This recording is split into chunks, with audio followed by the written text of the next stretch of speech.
Bus കണ്ടക്ടർമാരോടോ ഡ്രൈവർമാരോടോ ബഹളം വെക്കാറുണ്ടായിരുന്ന ആൾക്കാർ അങ്ങനെ പിന്നെ ഞാൻ മുമ്പ് പറഞ്ഞ മാതിരി KSRTC ആനവണ്ടി എന്നാണ് പറയുക.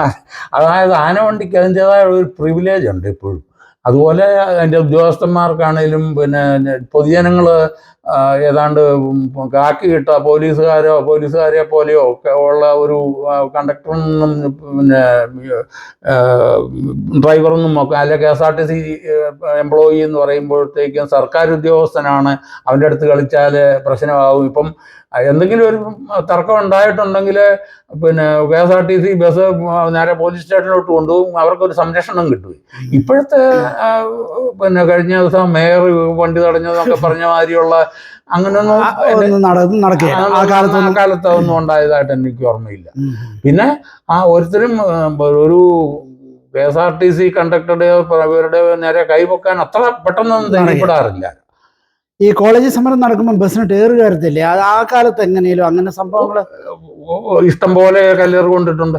പിന്നെ ഞാൻ യാത്ര ചെയ്തപ്പോഴും എനിക്ക് അങ്ങനെ അനുഭവങ്ങൾ വന്നിട്ടില്ല. പക്ഷേ KSRTC ബസ്സുകൾ പല പ്രാവശ്യം പല സാഹചര്യങ്ങളിലും എറിഞ്ഞും പൊട്ടിച്ചിട്ടും ഉള്ളതൊക്കെ ഞാൻ കണ്ടിട്ടുണ്ട്.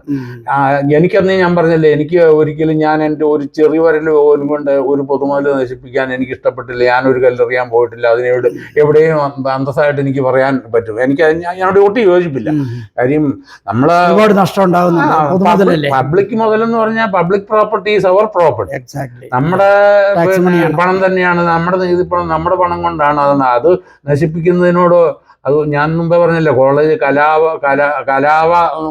കലാലയങ്ങളെ കലാപാലയങ്ങളാക്കുന്നതെന്ന് പറഞ്ഞ മാതിരി ഉള്ള എതിർക്കപ്പെടേണ്ട ഒരു കാര്യമാണ് ഈ പൊതുമുതൽ നശിപ്പിക്കുക എന്നുള്ളത്. ആരെങ്കിലും പൊതുമുതൽ നശിപ്പിച്ചാൽ അവരിൽ നിന്ന് അത് ഈടാക്കണം, പിന്നെ ഉള്ള നിയമം ഉണ്ടാകണം, അത് ശക്തമായിട്ട് പാലിക്കുകയും വേണം. അല്ലാതെ ഓരോ പാർട്ടിക്കാരുടെ ഓരോ സമരം വരുമ്പോഴത്തേന് കല്ലേറ് കൊണ്ട് നശിക്കാനാണെങ്കിൽ പിന്നെ അത് എനിക്ക് യോജിപ്പില്ല. KSRTCയുടെ നഷ്ടം ബേസിക്കലി സാറിന്റെ നോട്ടത്തിൽ എവിടെയാണ് പൊതുവെ ഈ ചോർച്ച? നഷ്ടം പറഞ്ഞാൽ നിങ്ങളൊന്ന് ഓർത്ത് നോക്കും. പിന്നെ നമ്മൾ കേരളം വിട്ട് ഉള്ള അന്യ സംസ്ഥാനങ്ങളിലേക്കോ അല്ലെങ്കിൽ എവിടെയൊക്കെ, അല്ലെങ്കിൽ അമേരിക്കയിലേക്കോ എവിടെ പിന്നെ അതായത് സിറ്റിംഗ് കപ്പാസിറ്റിയുള്ള ഒരു പിന്നെ ബസ് നഷ്ടത്തിൽ ഓടുന്നതായി ഞാൻ കണ്ടിട്ടില്ല. അവരെല്ലാം നമ്മുടെ ഇവിടുത്തെ ഏതെങ്കിലും അല്ലെങ്കിൽ ഇവിടുത്തെ എല്ലാം പല സ്റ്റേറ്റുകളിലും ഞാൻ പോയിട്ടുണ്ട്, യാത്ര ചെയ്തിട്ടുണ്ട്. ആ ബസ്സുകളിലൊന്നും നമ്മുടെ കേരളത്തിലെ മാതിരി ഇടിച്ചു കയറുന്ന സ്വഭാവമില്ല. പിന്നെ ഈ സിറ്റിംഗ് കപ്പാസിറ്റി പിന്നെ അത് നഷ്ടത്തിൽ ഓടുന്നില്ലെങ്കിൽ ഈ പിന്നെ നമ്മുടെ ബസ്സുകൾ പോകുന്നത് ഒരു പ്രൈവറ്റ് ബസ്സിനെ കൊള്ളുന്നത് പോലെ മാത്രമല്ല. എൻ്റെ അനുഭവത്തിൽ പിന്നെ സ്കൂൾ സമയത്ത് ചില പിന്നെ കൊടങ്ങറായിന്നോ അല്ലെങ്കിൽ മുളയ്ക്കാന്തുരുത്തിന്നോ ഒക്കെ വരുന്ന ബസ്സുകളെന്ന് പറഞ്ഞാൽ പിള്ളേര് പിന്നെ ടോപ്പിൽ ഈ ഇത് കാരിയർ അല്ലേ, പുറകിലൊരു കോവണി ഉണ്ടല്ലോ, ആ കോവണിയെ മുതല് മോളിൽ വരെയും കയറി ഇരുന്നുകൊണ്ട് ഞാൻ വന്നിട്ടുണ്ട്. അവർക്കൊക്കെ ഞാൻ അങ്ങനെ ടിക്കറ്റ് കൊടുക്കുന്ന മോളിൽ കയറി ടിക്കറ്റ് കൊടുക്കാൻ പറ്റും. പിന്നെ അങ്ങനെ കയറ്റുന്ന വാഹനം പിന്നെ എങ്ങനെ നഷ്ടത്തിൽ വരുന്നു എന്ന് ചോദിച്ചാൽ മിസ്മാനേജ്മെന്റ് ആണെന്ന് ഞാൻ പറയത്തുള്ളൂ. ശബരിമല പോലുള്ള സീസണിലൊക്കെ ഞാനെല്ലാം പോയിട്ടുണ്ട്. ഞാൻ ശബരിമലയ്ക്കും പോയിട്ടുണ്ട്, പിന്നെ ഈ ഓട്ടത്തിനൊക്കെ പോയിട്ടുണ്ട്.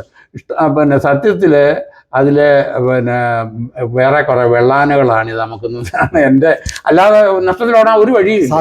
It's A mismanagement. Thank you sir. ഇത്രയും കാര്യങ്ങൾ KSRTCയെ പറ്റി, സാറിന്റെ ജോലിയെ പറ്റി പറയാൻ സന്തോഷം. ഇനി നമുക്ക് കുറച്ച് അമേരിക്കൻ കാര്യങ്ങൾ പറയാം.